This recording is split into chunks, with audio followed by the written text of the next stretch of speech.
Aloha, you're listening to the Bungocast. I'm your host, Bungo Man, and currently it is partly cloudy with a temperature of 100 degrees and a heat index of 103. I'm excited to be joined today by Ben Ratke. Ben, how are you?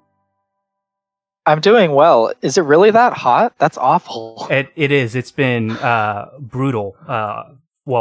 For weeks now. I've been staying indoors in the AC as much as possible. Oh, yeah. So anyways, since this is the first episode of the podcast to be recorded and likely to be the first episode to be released, I kind of wanted to start off a little bit solid, a little bit concrete, and I wanted to go straight to the object level. So, Ben, you recently had a thread on Twitter where you confidently asserted some object level beliefs that you may not necessarily be so confident about. And there was a few of those that I'd kind of like to take a look at and pick apart. So the first one was potted plants get lonely.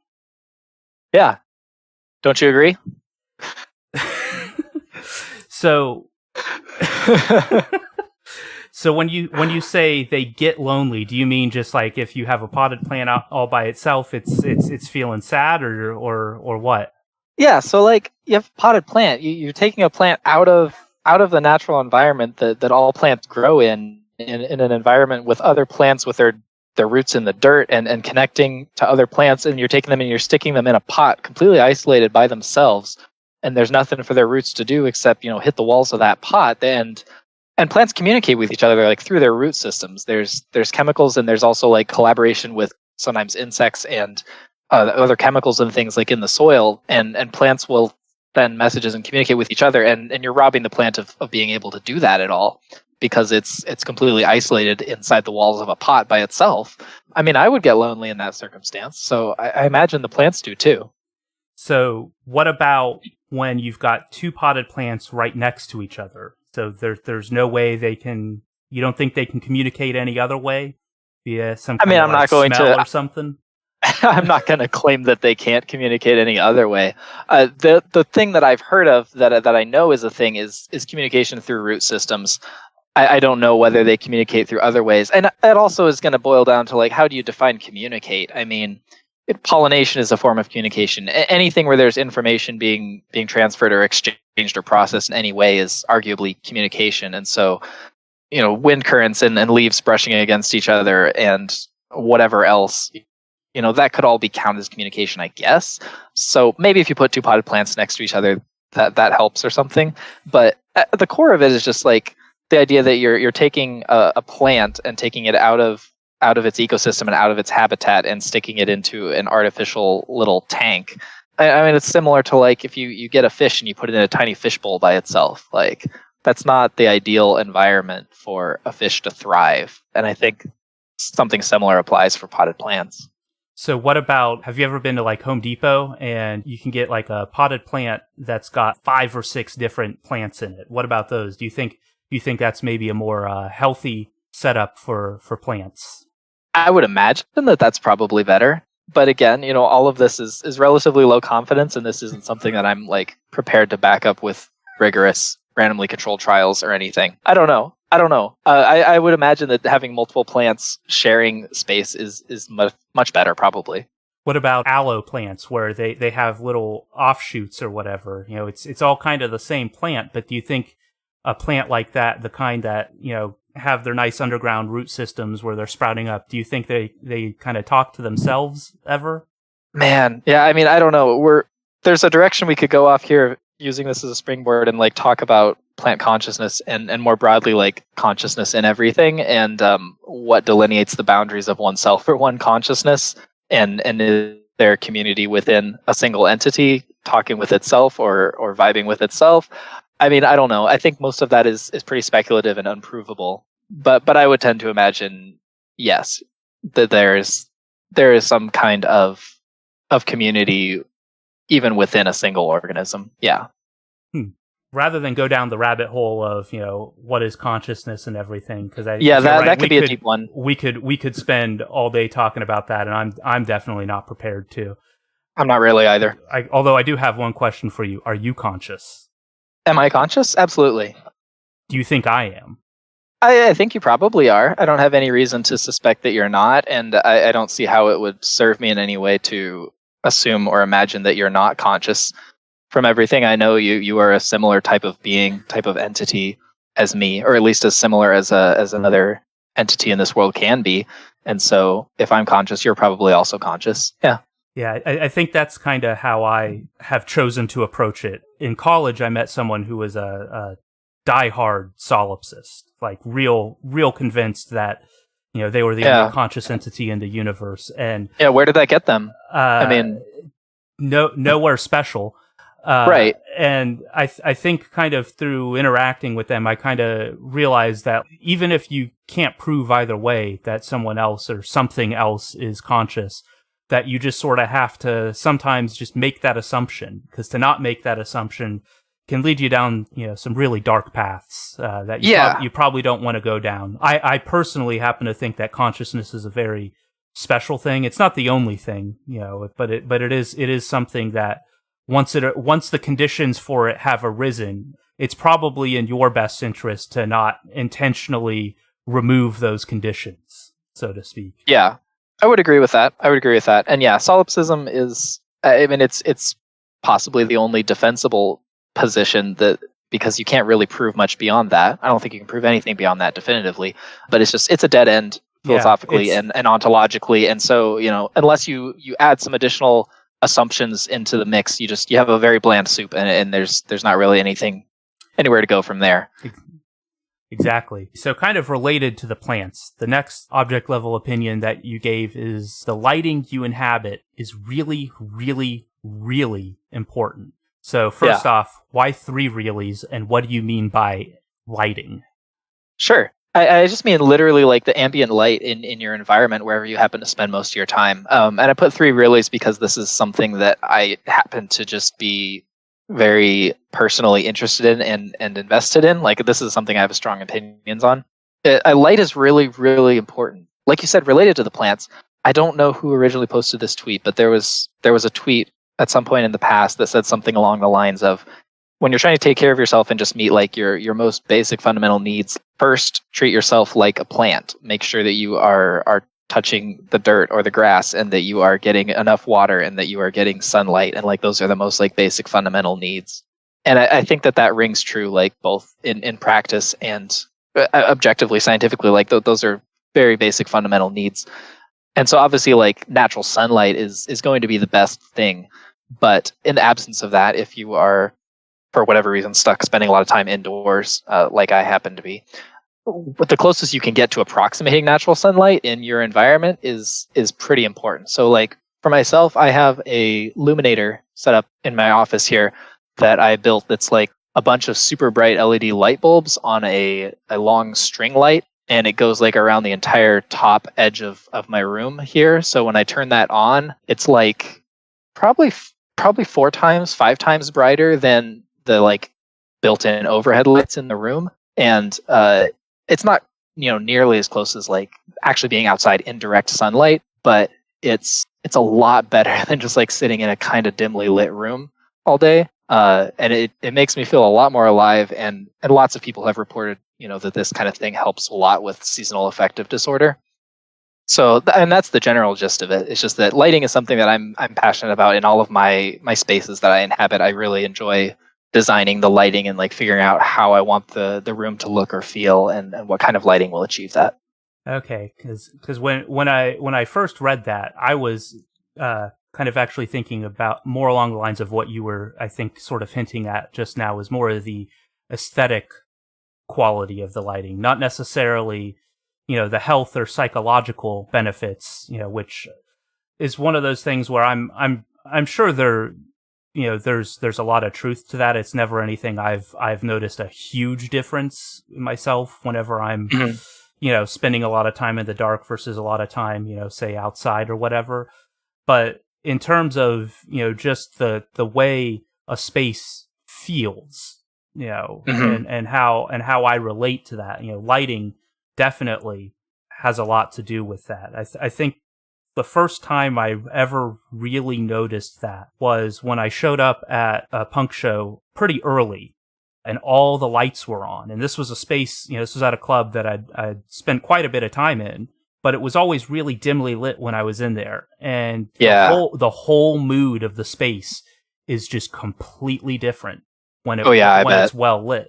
And I so bet. just not even necessarily just like having everything lit so it's all bright and cheery, but just strategic use of light and shadow can affect how you interact with a space. Absolutely. I agree with all of that too. I think the health benefits and such, whatever mental health benefits there might be, are probably intertwined and not really possible to disentangle from the aesthetic considerations too. I think that that's all pretty closely intertwined. Yeah, I think I think I'd have to agree there. You know, I've personally I've found, you know, that just being in or around things that are beautiful Mm-hmm. makes me feel better. Yes. That kind of gets into the next object level opinion Okay. that you brought up. Most people do not spend enough time around non-human animals and would be healthier if they did. Yeah. What do you want to know about this one? Why do you think it would be healthier for them if they spend a lot of time around non-human animals? I think there's a lot to learn from them. I think that they experience a different type of life, a different type of consciousness. They have a different view of the world than humans do, and they are obviously significantly less intelligent than humans in terms of, you know, problem solving or raw measurable intelligence or whatever. But you know animal people, you know dog people and cat people and these people or horse people who are, you know, obsessed with some particular animal or something, and like maybe that's just their obsession, sure, but like I think just by spending a lot of time around that animal, like they know something that you don't. Like I'm not a horse person. I have spent hardly any time around horses, but someone who knows and loves horses and has spent a lot of time around them, if they tell me that, you know, horses have feelings and they're able to communicate with their horse in significant ways and they've learned things from their relationship with their horse, like I totally believe that, because I would say those same things about, say, my relationship with my cats. I've learned things from them. I appreciate them, and I enjoy being able to share life with them. And just on the whole, like I think that the modern way of life has separated us from non-human animals in a lot of ways. Whereas, you know, I'm imagining just like even 100 years ago or something, there's a lot more people growing up in rural areas or on farms or something. You would spend time around farm animals, and some of those were animals that you loved and cared for and built relationships with, and some of them were more just like being raised for food. But there's a whole intrinsic part of the human experience that's tied up in that, and I think that there are a disproportionate number of people in the modern world who have too little exposure to non-human animals and don't have those kinds of relationships, and they're missing out on a lot of benefit and a lot that can be learned there. Yeah, I think you can learn kind of a lot about yourself as an animal just by observing animals. Yeah. And just the whole range of like what animals can do. And it's really interesting you bring up that they kind of have their own lives and their own maybe possibly more limited form of consciousness or whatever. Sure. And you know, something I've been doing a lot, you know, in the last few months is observing the squirrels in my backyard. We set up a squirrel feeder in the pecan tree in the backyard, and you know the squirrels will come down and get the food and everything. And you really learn a lot just watching them and the displays of emotion that they exhibit. It's hard to do that for a really extended period of time and come away with animals as being this like automaton other. Right. You know, that I think kind of what you were saying is in the modern world, our separation from nature in a lot of ways kind of leads us to viewing things like animals, you know, and plants as just sort of, I don't want to say dead, but as not really alive.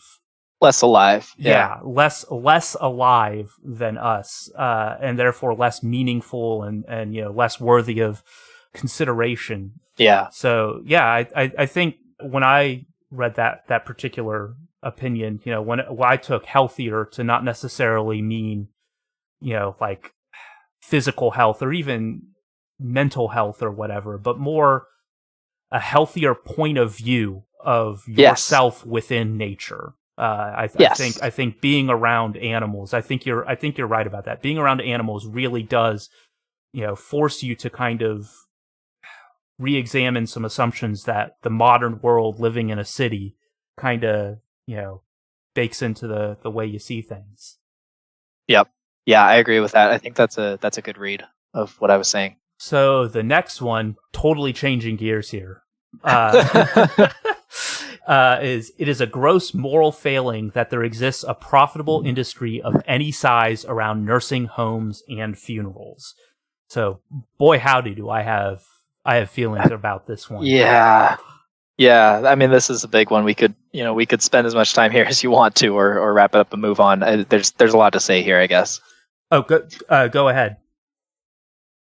Oh, I don't have anything specific. I mean, I can launch into talking more about this if you want me to just do that abstractly. But if you have something particular you want to ask about, go for it. Okay, so I guess nursing homes specifically. Yeah. What's your beef there? I can take a guess, but I want to Sure. hear exactly what it is that you don't seem to like about them. Yeah. I guess like caveat up front, like there's probably specific nursing homes that do things differently or that are much healthier places or better in certain ways. And this is in no way a condemnation of any particular person who happens to make their living by working in this industry.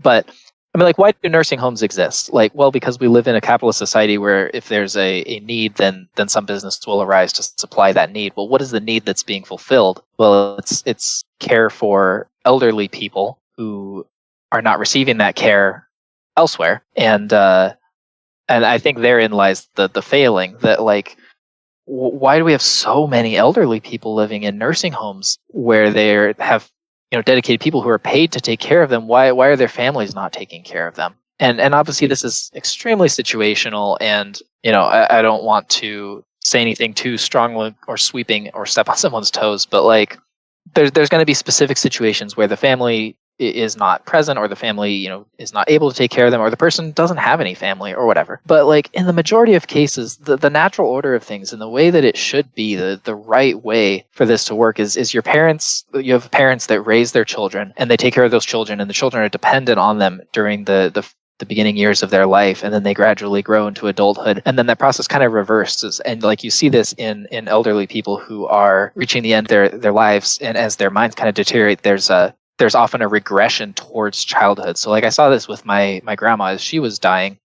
Like in the last few weeks of her life, like all she wanted to do was like scribble on pieces of paper with crayons, and she wanted to like play with Legos and Duplo blocks and things like that. And she would just like babble incoherently. And I don't know exactly what's going on there, what all the mechanisms are. I'm not saying that they like become a child again, but like there's an interesting symbolic similarity there in this regression back to childhood. And in the way that things are supposed to work is that at that point in the person's life, they have family, they have their offspring, they have their children who are there to then take care of them during the twilight years of their life, just like they took care of and raised those children. And obviously, like I was saying, there's complicated situations. This is completely situational, and it's going to vary a lot individually depending on the family circumstance or whatever. But the fact that we have this massive industry of tons of people that work and have careers in this field, and people that manage nursing homes, and there's a whole industry, and there's marketing around it, and trying to recruit people to come to the nursing home, and trying to convince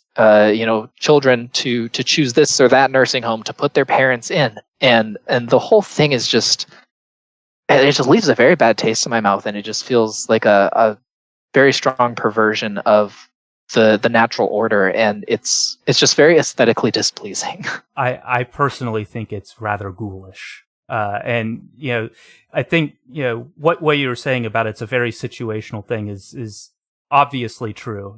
For example, my wife's grandfather had Alzheimer's, and that's a situation where you can't just have someone with Alzheimer's at home. Right. That's there. You need trained, specialized care to handle that sort of situation. But I don't think that's exactly. That's not the situation most elderly people are in. And I think it's, yeah, there's certain situations where it makes sense, and it's definitely preferable. The fact that there's, like you were saying, there's an industry, that there's sort of this like cultural expectation that that's what's going to happen is, I think you're right, is very much like something has clearly gone wrong in the way we conceive of just sort of the whole, life cycle of people. And yeah, I think that part of it, I think, is we've sort of lost any kind of sense of filial piety in our culture. And the result of that is that we don't really value our own parents in the same way that people clearly used to. And in practically any culture in human history. Yeah, exactly. Yeah. And this is something I've been thinking about a lot, because I'm getting up there in years, and that means my parents are too. Right. And they're not quite, at the point where I would need to start considering, like, well, who's going to take care of them? But that's only going to be like another 10, maybe 15 years before I have to start seriously thinking about that. And I'm honestly not really sure how that's going to play out, despite everything I just said, in part because, well, quite frankly, I personally never really thought about any of this until relatively recently. And one of the things that I've kind of realized, and I think this sort of ties into this, is that there's a lot of things in our culture that we just have sort of in a way lost. And so it's really easy to find yourself in your mid-30s realizing, I don't know anything about this, or I don't know how to handle this.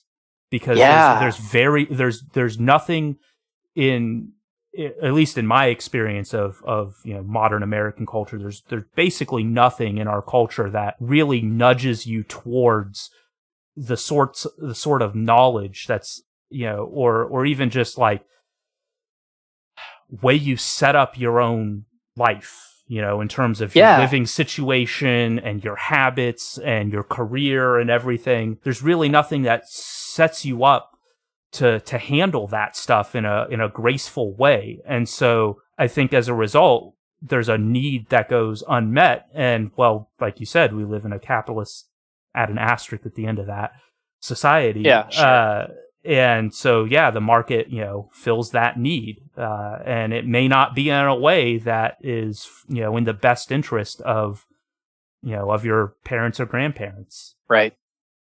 Yeah. And all of that's not even getting into funerals and funeral homes. And that's a whole other can of worms, but similar. But yeah. This is something that's been weighing heavily on me lately, for reasons I won't really go into at the moment. Sure. But I think something that I've also sort of noticed, kind of along the same lines, is that the rituals that we have around death and around funerals are paper thin. Yes. If you're very inadequate. If you are not devoutly religious, there's very little other than just sort of, a cheap imitation of a Christian funeral from 100 years ago is basically all exactly. we got. It's kind of weird how, in the growing secularization of culture over the last century or so, that's one of the things that secularism has not really provided an adequate substitute for.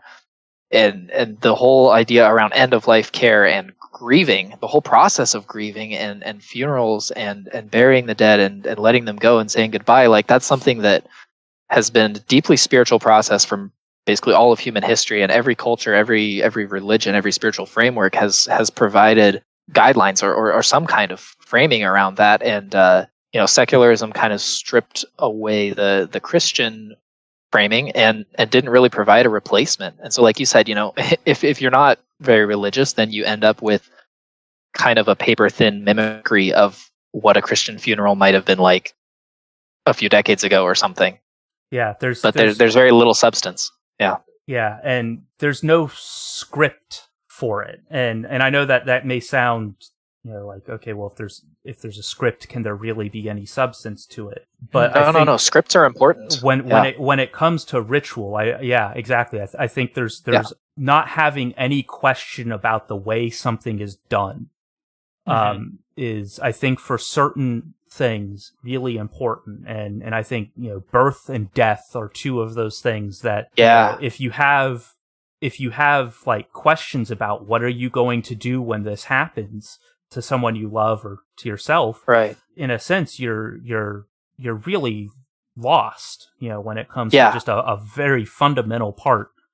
There's a lot of value in having those rituals deeply embedded in culture. That this is how it's done. This provides structure. This provides stability, so that we can walk through this process. And when you don't have that and you don't know where to turn, that's really difficult. It is, because you're left trying to figure it out yourself. And I guarantee you, if you've never had to bury a loved one or whatever, I guarantee you the process of figuring out what you're supposed to do there will drain you emotionally in ways that I can't imagine. It's because you're trying to figure out on the fly, like, what the appropriate thing is. Well, and you're grieving deeply, and you're in so much pain, and the last thing you want to be doing is problem solving and trying to figure out logistics. Yeah, exactly. I want to take a little bit of a detour here, since you said a word that is something that to me, I've sort of begun to savor the different meanings of it, and that's grief. So I'm curious, just a little sidetrack here. What is grief to you? Grief is, I want to say it's a feeling. I'm not sure that's all that it is. I think it's something more, and grief contains feelings, and there is a variety of feelings that arise from grief that can be symptoms of grief. Grief itself is definitely associated with those feelings, but it's also something deeper. It's associated with loss. I think that grief is the experience of going through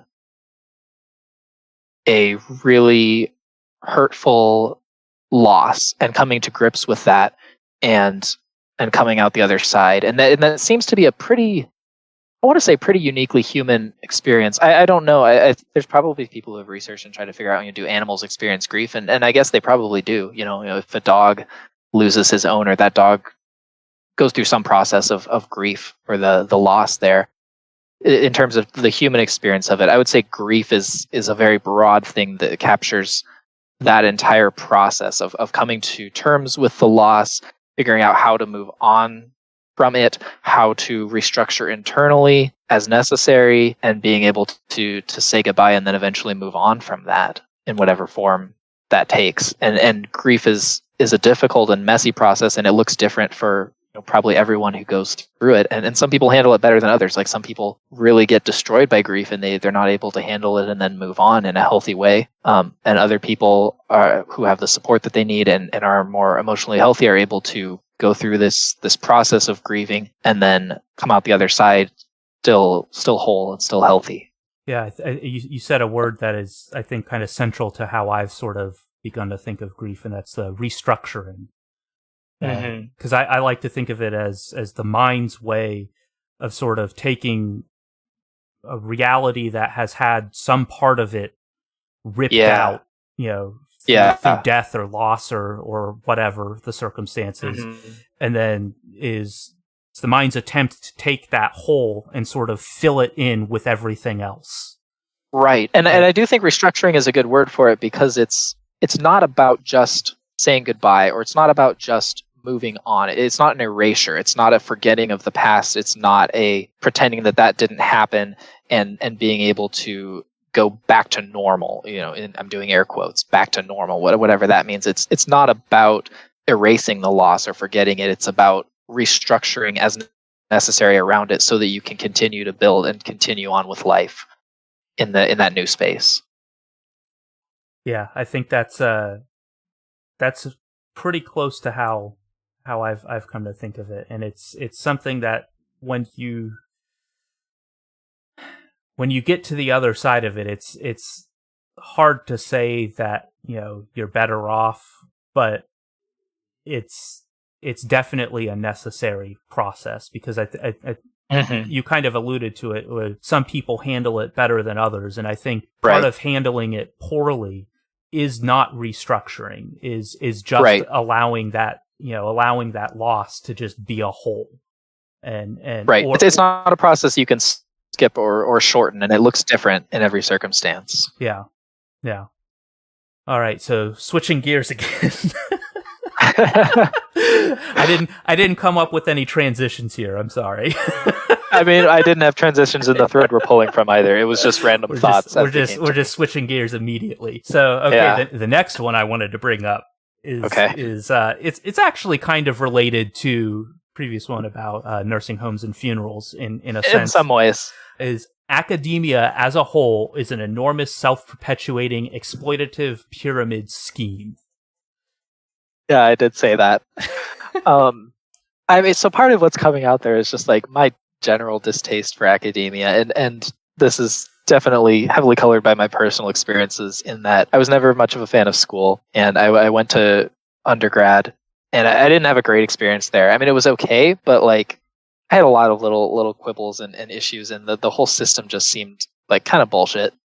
Since then, I haven't gone on to any higher education. I have no plans to. But I do know other people who are in academia, and I hesitate to state this strongly, but I guess I already have, because I know I'm surely going to step on the toes of some people who their whole lives are structured around academia.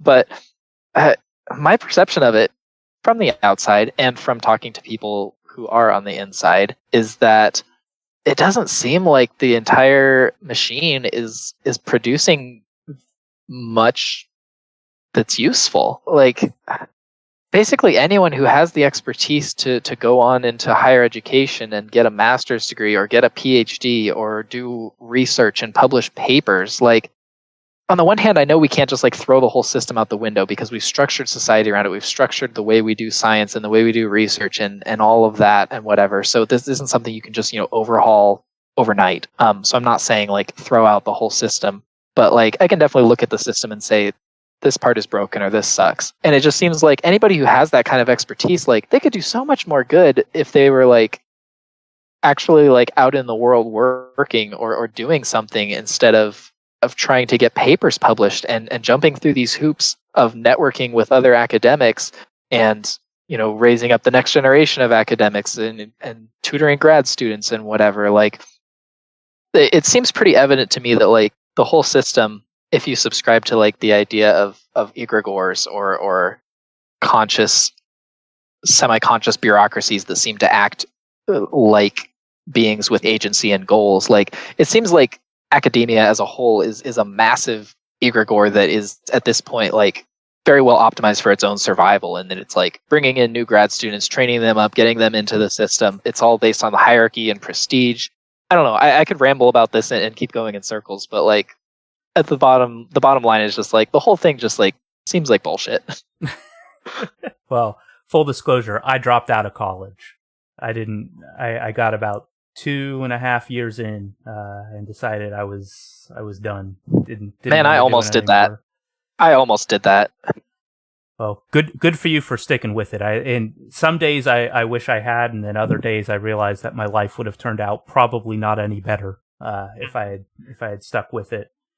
Well, and some days I wonder if it would have been better if I had dropped out 2 years through undergrad. But like, that's a counterfactual that I'll never be able to know. So probably it was the right decision to stick with it. I don't regret that. But like, yeah, I mean, I came pretty close to deciding to quit and just walk away from it. And I definitely speculate pretty frequently, like, what would things be like if I had just walked away? I don't know. Something you said just now is that academia is optimized for its own survival. Can you maybe expand upon that a little bit? Sure, let me try. I mean, so like the idea that I'm referring to there is like this concept of egregores, which is a word that we see on Twitter sometimes, which refers to any kind of system often like a bureaucracy or a collection of humans interacting in some way that when viewed from a certain angle appears to be like its own conscious being that has its own goals and acts with some degree of agency. Like another way of thinking about it is like a distributed program or a distributed piece of software that's running on a bunch of different brains. So like religions operate this way, for example. Like, Christianity is a distributed system that's running on millions and millions of human brains worldwide, and I would call that an egregore. And I would say that I think the whole concept of academia as it exists in modern society is another egregore. And ostensibly the goals when this system was being formed would have been providing a basis for using the scientific method effectively to discover things with scientific rigor, and having a system for bringing up new generations of scientists and researchers and training them adequately and such. But from the little I know, and again, like I said, none of this is like direct observation from the inside because I haven't done anything beyond undergrad, but I do talk to a number of people who are working on PhDs or whatever, and the whole thing just like seems very much optimized around these systems of hierarchy and achievement and trying to get papers published. And you even have this whole mentorship system. Not that mentorship is inherently bad, but like the way that it seems to work is very much like generational and like self-perpetuating. And I think that is a consequence of this massive egregore guaranteeing its own survival, because if you keep having more grad students come in and keep having them convinced that the system is the way that things should work, and they spend their entire academic careers working towards achieving the things that their mentors had so that they can eventually be in that position and then mentor grad students of their own, it's just like a whole very, very circular self-preserving system, which is not inherently bad. Like most systems work that way and you need them to work that way, but like it's just hard for me to look at all this and believe that this is really like an optimal system or this is the best way of doing things. It seems like there's a lot of bureaucracy, there's a lot of wasted potential, there's a lot of inefficiency, there's a lot of like money going down the drain, and obviously like we could get into this whole other thing with like the replication crisis and the fact that like you do all of these scientific studies and pour money into this and have researchers doing all this stuff, and then they come out and they successfully get their paper published, and that's great for their career, but then like it turns out this study that they did was all bullshit and there was something wrong, and then it doesn't replicate it all. And so what was the value of any of that other than it fed the egregore and built up these people's careers? And it seems like that system's just going to kind of keep perpetuating itself regardless of whether it is having positive results and outcomes in the real world. Yeah, I think so. You mentioned something about all systems kind of need to have some ability to self-perpetuate. Yeah, to either replicate and reproduce or to self-perpetuate. Yeah, and because if they don't, then they'll get overtaken by systems that do. It's exactly. I mean, that's natural selection. That's evolution. That's every organism. It has to reproduce. It has to introduce variability. It has to survive. It has to create offspring or propagate in some way. Yeah, I think perhaps in the case of academia, and I would even argue in the case of almost all of our institutions now, there's sort of been things have become unbalanced. Mm-hmm. There's if you spend all of your time trying to self-preserve and all of your time trying to self-replicate, then you don't ever actually pursue the stated goal of the institution. And you can't spend zero time doing that, but if you're spending all of your time doing that, then you're basically just spinning your wheels. Right. And yeah, I think I'm hesitant to really make any strong pronouncements here, kind of for similar reasons you are, because I like I said, I dropped out of college, so I don't exactly have any serious experience here. But again, yeah, I think I agree as an outsider. It's not that science isn't being done. It's just that when you look at the sheer number of people who have PhDs versus the amount of like actual research that matters and more importantly Right. replicates. Right. It seems like, that ratio has gotten a little bit off in the last 50 or so years, and I think you kind of see a similar dynamic in a lot of things, in definitely. in medicine, in just in every employer ever.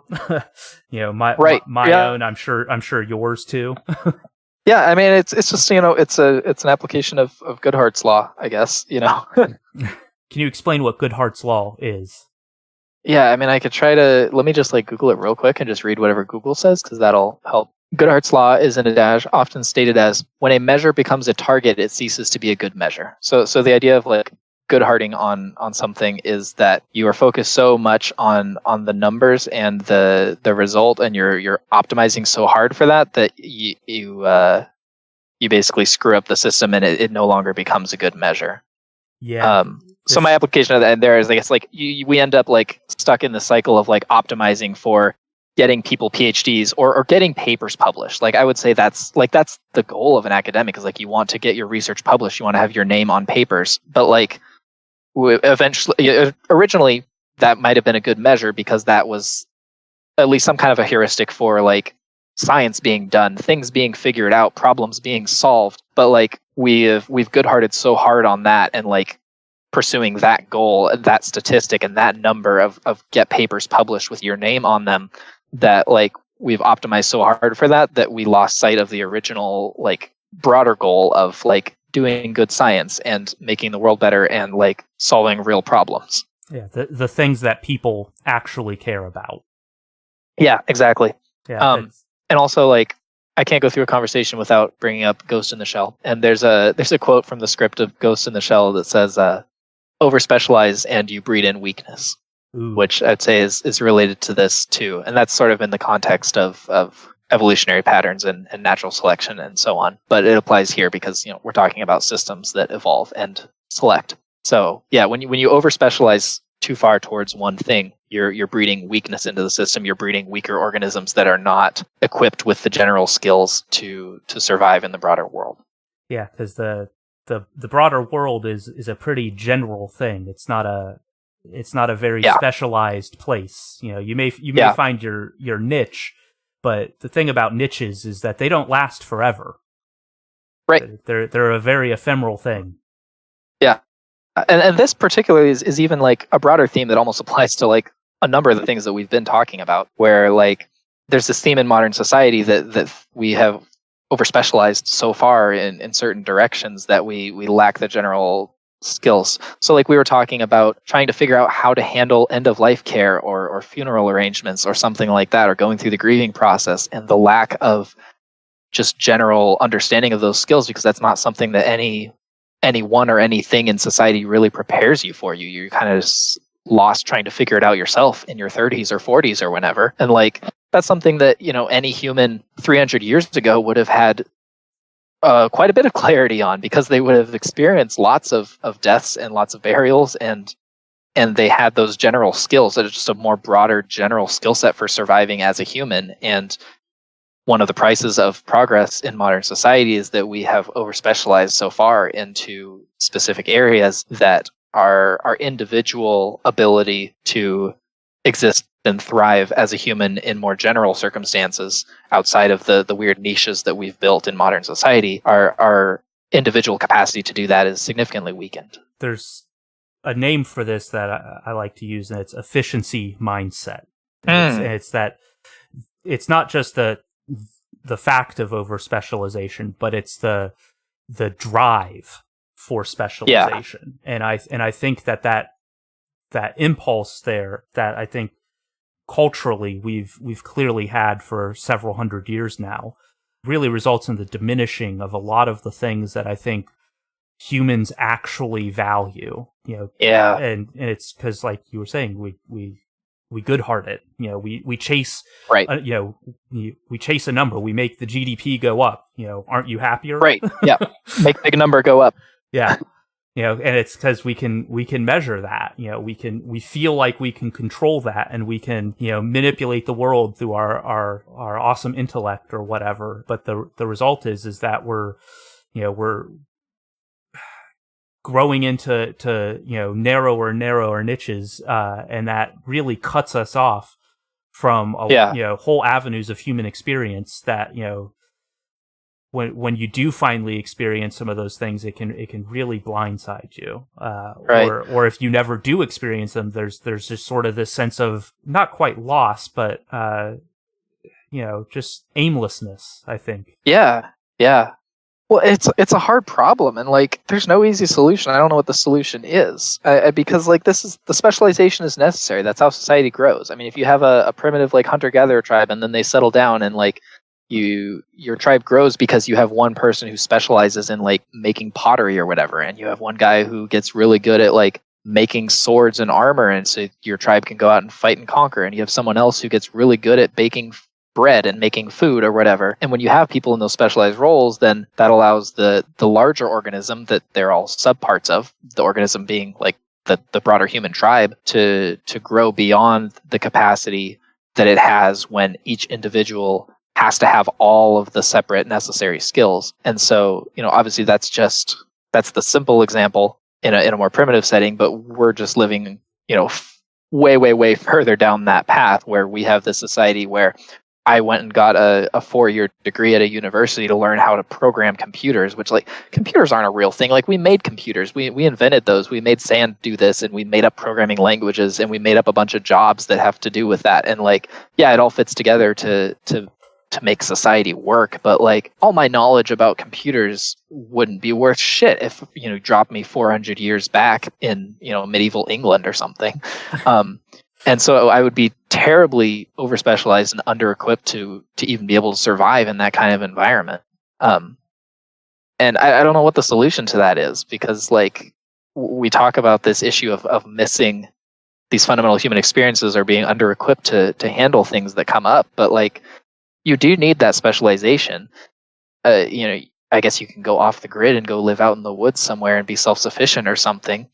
But that means detaching yourself from society. Is that the solution? Some people think it is. I don't know. I wish I had an answer there. And the way I've kind of started thinking about this, or a something that's sort of just been floating around in my mind, for the last few months, because I've thought about exactly that question a lot lately, is, do the cells in my body feel the same way? Because you said the larger organism of the tribe, or the city state or the nation, or civilization, whatever, I think in a very real sense, we are kind of like the cells that make that thing up. And you can absolutely, you can argue that that's stretching things an awful lot, but I personally don't think it's a stretch at all.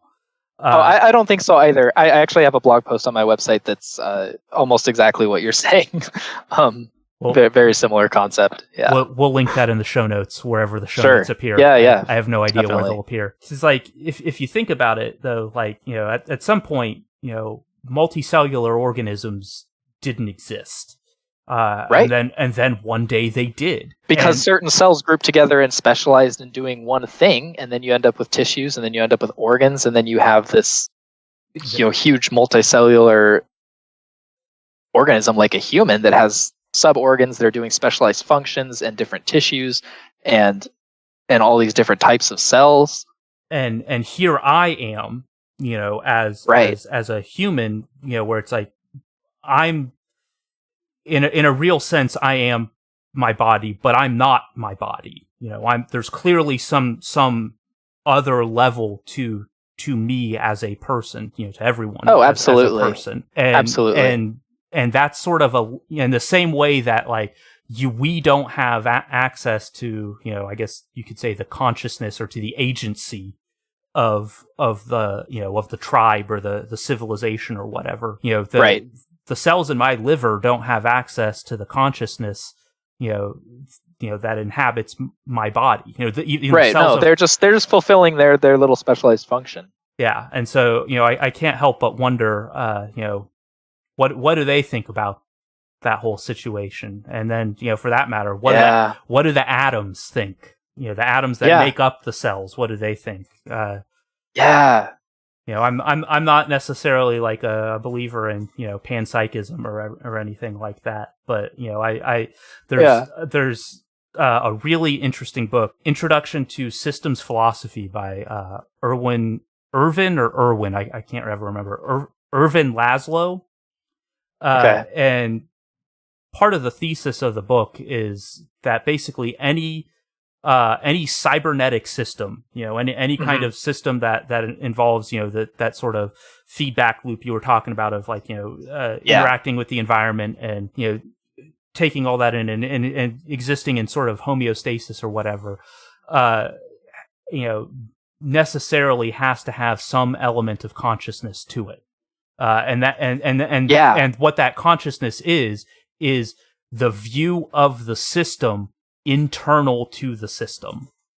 And so you can talk about, the body of the organism, from an external point of view, or you can talk about, or that organism could talk about itself from the inside. That system can that self-awareness, that strange loop. It's not even necessarily awareness. It's just whatever is happening from the perspective that coincides with the system itself. Yeah. And, if you take that seriously, you kind of do have to wonder, like, do individual atoms, do they experience something? Like, what would that even mean? It would obviously be radically different from anything I experience as a person. Radically different in the same way that whatever a country or a city experiences as consciousness or qualia is unknowably, unimaginably different from what an individual human experiences. We can't know that. Yeah, we can only know what it's like to experience being ourselves. Yeah. What was the name of that book again? Introduction to Systems Philosophy. Introduction to Systems Philosophy. Okay, we should link that in the show notes too. I've read The Systems Bible by John Gall, but I have not read this one before. Sounds like something I'd be interested in, though. I think I have The Systems Bible on my Amazon wish list. I should probably go ahead and get that one.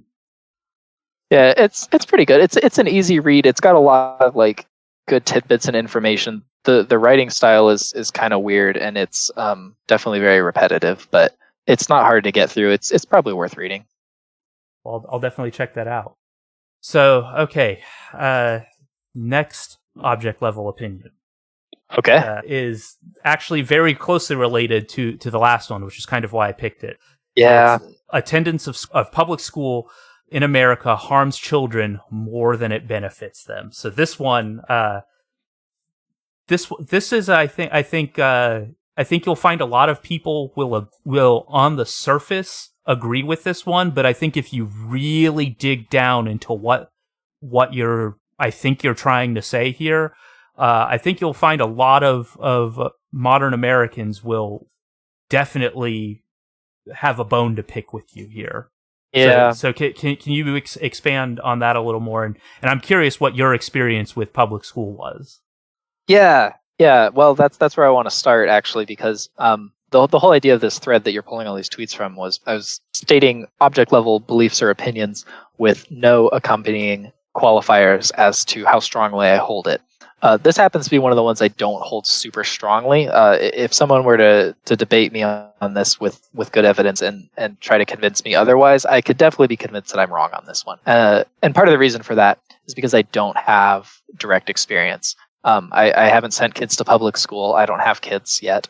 And I actually went to a small private Christian school when I was growing up. So I have not attended public school. And so anything I say related to this question, take with a grain of salt and know that I could probably be convinced that I'm wrong. But my perception is that this is a messy thing, like the academia question, where I don't think the solution is like, trash the system, throw it out, and restructure overnight. Like our whole society is built around this system, and it's not one that you can just remove without consequences and second order effects. So like don't break the public schools, leave them. They're at least functioning in some way, but I think they're very far from optimal. And I think that like there's a lot that goes into this. Part of the reason is actually related to some stuff I brought up when we were talking about the nursing homes question in relation to like filial piety and relationships between generations within a family and such. And I think that the educational process should be something that is significantly more driven by the parents of the children than by specialized educators. I think like obviously you outsource some of the education to people who have specialized knowledge and are able to effectively teach subjects well. Like that's unavoidable. That's important. That's part of the process. But like we've structured this whole enormous system where we like send all of our children every weekday into these buildings where they, you know, get shuffled around between classes and have different teachers teaching them stuff and overseeing the entire process, and like the parents are pretty completely divorced from that. And at the basis, my criticism is essentially just related to like that's such an abstraction and a distance from the natural order of things that like there's no way it's working well. There's no way that it's good. Like maybe there's a way to build this kind of industrial mass education system in a way that works well and is possible to cooperate with human thriving and flourishing. Maybe, I don't know. We certainly haven't built a good system though. I'm just gonna have to say I agree. So I did go to public school, and my experience was actually not that bad. High school did not really suck. Middle school wasn't great. Yeah. But I think that's, you know, what 12-year-old is having a good time, you know, at school. Sure. You know, so are you familiar at all with Christopher Lasch? I'm not. He has a book called Revolt of the Elites, and I think it's in this book where he kind of talks about education. I think he's really, you know, if I remember, it's been a few years since I've read it. The main point of that particular part of the book is that we've turned over a lot of the things that used to be functions of, you know, the family, you know, broadly construed, you know, not necessarily your parents, but, you know, your extended family, even your tribe, you know. Right.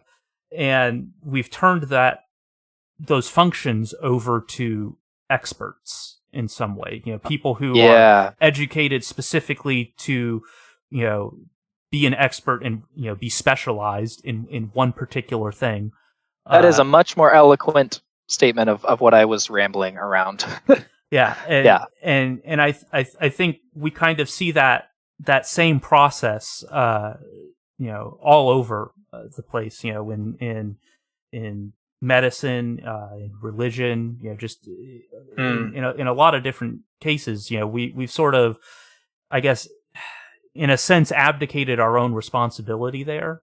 You know, we've surrendered so much to these systems, to these egregores, instead of taking responsibility for them as individuals and as families and as smaller tribes. I'm not really like, you know, don't get me wrong, I'm not really big on like, you know, I guess you could say like framing things in terms of responsibility. But I do think for some things it's a good kind of shorthand way of sort of, you know, examining the differences between how things were and how things are now, where, you know, in the past it's like that would have been up to you to figure out. And now, you know, the system knows what to do there. Yeah. Well, and there's the broader issue of like, you know, the whole system is, society as a whole is this enormous system, and there's systems within systems. It's all fractal. It's all different things nested within one another. But like, you know, the education system is in some ways a factory, you know, that's like funneling students through here, and it's designed so that you start figuring out what you might be interested in doing in high school, and then you get funneled towards going to undergrad and, you know, specializing in something so that you can go fulfill your function as a cog in society. And like, I don't know, maybe that's like how things have to work to have a society of this size, and how to solve the coordination problem with this many humans living in peace with one another. Maybe. But like, I don't know, I just think a lot about the rapid development of society and the fact that fundamentally in our minds and the way that we operate, we're still still apes in a lot of ways, and like a human in a prehistoric hunter-gatherer tribe, like the idea of sticking them in this closed environment inside classrooms and having them sit still and do writing on paper and learning facts and quietly listening to someone tell them information for like 15 years of their life, like that's so absurd, and that's so radically different. It's such an artificial environment. Like there's just no way you can convince me that like this is good for children, this is good for developing humans, this is the way that a developing, growing human should be experiencing life. Like you just can't convince me of that. Yeah, I don't think you'd be able to convince me either. I think the thing that I keep kind of going back to, in terms of like, is this a good thing for the development of children or whatever, is what's the end that's desired by that particular system, and what is the actual end that it's producing, and it's not clear to me that the health, broadly speaking, of the pupil is necessarily the concern there. I mean, I think right. you'll hear lip service paid to that, but in terms of like what actually happens, it's I don't see it. Yeah. No, I agree. And yet again, this is another example of the same theme that, we keep coming back to, like good hearting and over optimizing and over specializing towards certain things, over optimizing towards test scores and towards college admissions and whatever. And students get so fixated on doing those things. And that's so abstracted away from real life and real flourishing as a human in community and in tribe and in family with other humans. Like it's just very unnatural. Yeah. So this actually kind of, I think, in a way dovetails into the next object level opinion that I want to talk about, and that is most people's consume-create ratio is way too high, and this is extremely unhealthy for individuals and society. So can you explain kind of what you mean by consume-create ratio, and why do you think that's unhealthy? Yeah, this one's hard because, like, man, the problem I'm pointing to here is almost unavoidable in modern contemporary 2022 society. And like I'm absolutely also subject to this problem. This isn't something like I've solved or is ideally figured out in my own life. But what I'm pointing to is that most of the time, like unless you're like doing basic survival things like sleeping or consuming nutrients or whatever, like you're probably either consuming or creating something. Like if you work in a job in modern society, you're creating something. You're creating some value for an employer or whatever. Or you're consuming, like you're consuming media. You're watching Netflix. You're reading a book, whatever. And it just seems like there's a natural balance to be found there. I don't know exactly what that balance is, but surely there is one, and surely where we're at right now is not a good balance. And what I'm pointing to is that like the majority of people spend most of their free time in consumption, and then this is aided by the fact that technology and modern society has created an overabundance of things to consume.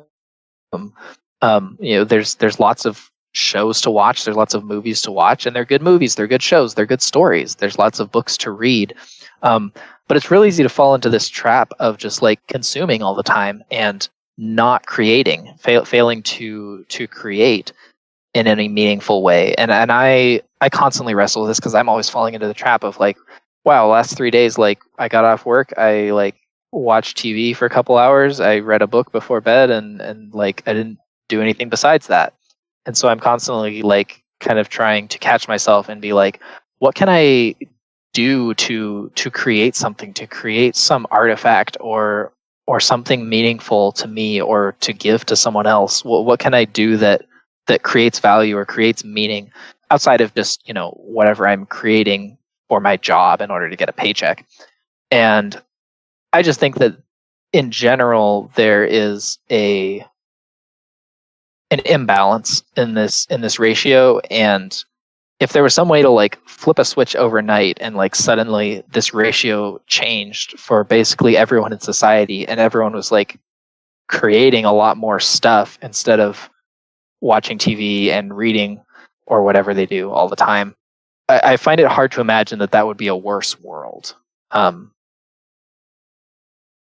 Obviously, there's going to be like a lot of junk created because you have to create a lot of bad art before you create good art. But there's so many people that have potential to create, and then they end up just, spending all their time consuming, and we miss out on whatever it might be that they have to give the world. So the thing about creating bad art is that it can still be meaningful art. Mm-hmm. If I'm reminded of of art that I found once at an estate sale. It was a neighbor who had passed away, and there was a kind of a loft above the garage that was filled with art, and various sculptures and stuff, and most of it wasn't very good, but you could tell just by being in that space that it had meant something. Yeah, it had been in a very intense period of this woman's life. And just because it's not something that was gonna hang in a museum or fetch a large price at an auction doesn't mean that for the person who created it and for the absolutely. people that were exposed to it or given it that it's means less. And I'm sure that person found themselves better for having invested the time in creating that art, and that they don't have regrets about that. They don't wish that they had spent that time reading a book or watching more movies instead. If there was any way to verify that or test it, like that's something I would be willing to bet on. Oh, I have no doubts there, because I'm looking over right now at my Warhammer 40K miniatures in my little display case over there. Nice. And that's one of the most like satisfying things I've done in a long time is painting those little dudes. Because at the end of the day, like there's like you were saying, a physical artifact of like a thing I did. And I love that word. I love that word. And that is very powerful. I think it is. It's real easy for us, to discount, the power of like a physical thing that can be held. And the meaning that can be imbued in that thing. So I've got a very object level question for you regarding this. What was the last thing you created? What was the last thing I created? The last physical object that you fashioned with your own hands. Yeah. The last physical thing that I created with my own hands would have been 2D visual art, drawing in a notebook with some colored pencils and a pen. I got some art supplies. I drew a bunch of like ferns and mushrooms in this like kind of like I filled the whole page up with stuff, and then I drew like a big mushroom in the middle, and then some flowers, and then like some more like vines and stuff around it, and just kind of worked on filling up the whole page with that. Other than that, related to like exactly what we're talking about, like there's this value in like creating actual real physical things that you can hold in your hands. I started thinking about this like I guess now it was probably like a month and a half ago, maybe 2 months ago.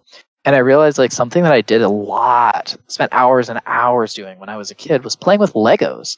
And then like at some point I just like played with Legos for the last time and then like never really did that again.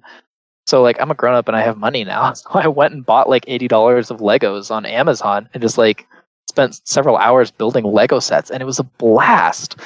And like that's kind of analogous to what you're talking about, like working on painting little miniatures, or some people build model cars or model boats or whatever. But just like that action of like creating something and working with your hands and using the dexterity of your fingers is very, very deeply fulfilling.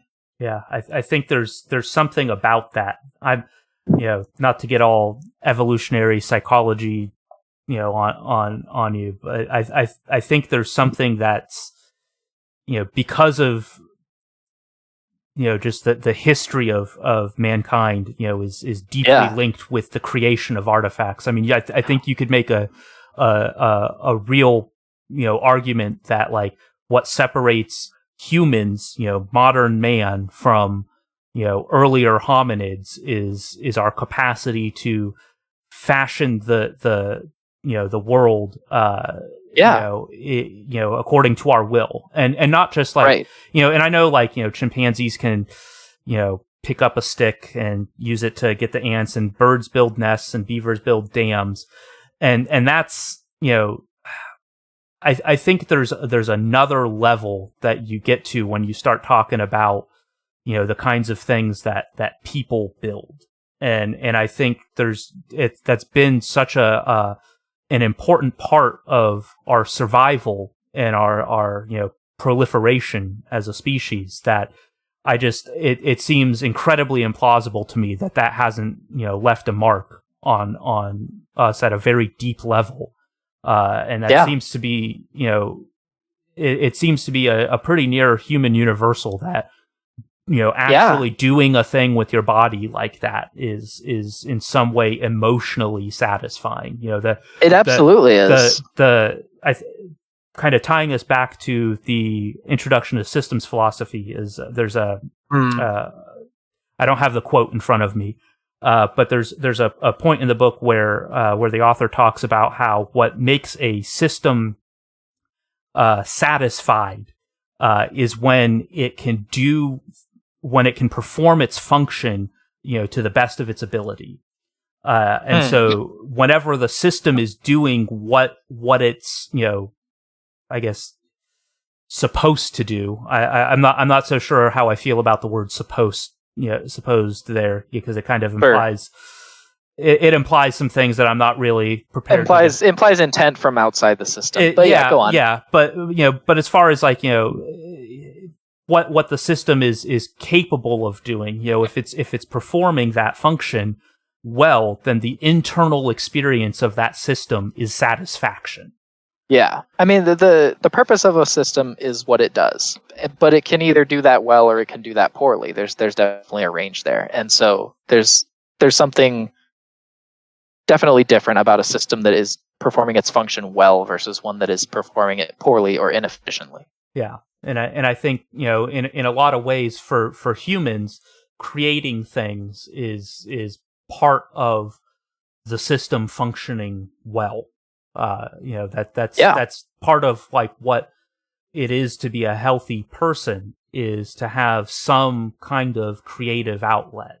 Because without that, then you're really missing something. That's is I think a tremendous source of meaning. Which, I absolutely agree.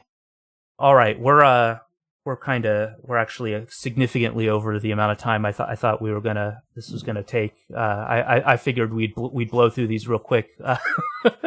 So no worries. This has been a blast. I've got one more that I want to bring up, and that is, all right, let's do it. It should be several orders of magnitude more difficult to obtain a driver's license. Yeah, it should be. Why though? Because there should be fewer people driving cars around. This is just like a personal pet peeve of mine that I have very strong feelings about. I think it is absolute collective insanity that there is this expectation, at least in modern America, that there's this rite of passage that every human should go through when they're 16, where they learn to drive a car and they get a driver's license, and then they're allowed to drive a car around. You could debate all day, I guess, about like trade-offs between licensing things and taking away people's ability to do this versus the liberty to do what they want or whatever. But like, cars are fucking dangerous. It's insane. Like, it's this massive gas-powered metal machine that can drive around and run over almost anything, capable of running into and killing practically any organism. And like, we just let our 16-year-old kids like drive these things around. I just think like it's absolutely insane. Like, and part of it is just a consequence of we've structured our society and built our cities around transport by cars, and so like it's a necessity that people have to get around in cars. But I just think that's terrible. I hate cars. I don't like being in cars myself. I spend as little time riding in cars as possible. I am far and away significantly more likely to die in a car than I am anywhere else that I am likely to be in my normal day-to-day life. It's just like astronomically more dangerous than anything else that I would do on an ordinary Tuesday. And most people just don't seem to think much of that, and they don't take it seriously, and they don't treat it with the appropriate amount of gravitas. And the fact that we're so willy-nilly about just like having a little written test and then a little 30-minute driving test, and then we let you go behind the wheel and drive a car around, like, it's just insane. I think it's insane. So I will at least agree that there are too many people on the road, but that's because I just want to go fast. Well, yeah, I mean, there's a thrill in that. It's fun. It's fun to drive a car. It's fun to drive a car fast. It's fun to have the engine power of this giant metal beast below you, and it's probably analogous to the thrill of being around megafauna in a primitive hominid environment or something. But like it's so crazy dangerous, and I just don't think that our standards around it and our expectations and our dialogue are commensurate at all with the level of danger involved in operating cars, and the fact that we just trivially do it all the time every day and hop in and out of cars and put our lives on the line constantly without thinking much about it is just, I don't know another word for it. Like I said, this is just a personal pet peeve. It's something that I feel strongly about. I just think it's insane. No, I think if you do kind of step back and do look at the risks involved in driving, it is pretty. It is a little absurd that we kind of do just let basically anyone with a pulse and okay vision get behind a wheel. I do got to ask you though, have you ever driven on 635 in Dallas? Is that the one that runs like north-south through Dallas, or is it a different one? It runs east-west mostly. I've not driven on that one then. Every time I've been to Dallas, I have been like passing through north to south. I've occasionally like made stops, but I basically just like stayed on that freeway running north to south. Yeah, I would say to anyone who doesn't at least understand your opinion on this, to drive on 635 during rush hour and then get back to me, because man, there are too many people and none of them are paying any attention at all. Yeah, it's crazy. Yeah, I've had some pretty close calls on that. It's insane. Highway. It's collective insanity. It's collective insanity. This drives me crazy. This is something that like I don't have a ton of like reasoning or a lot of meaningful things to say about it, but I could just like rant about this. It's crazy to me. Well, on that note, I think we should probably wrap this up because we're approaching an hour and a half. Yeah. Ben, this has been fantastic. So thank you so much for coming on here to talk with me. My pleasure. I enjoyed this so much. It's been a blast to talk with you today. We'll definitely have to do this again sometime soon. All right. Sounds good.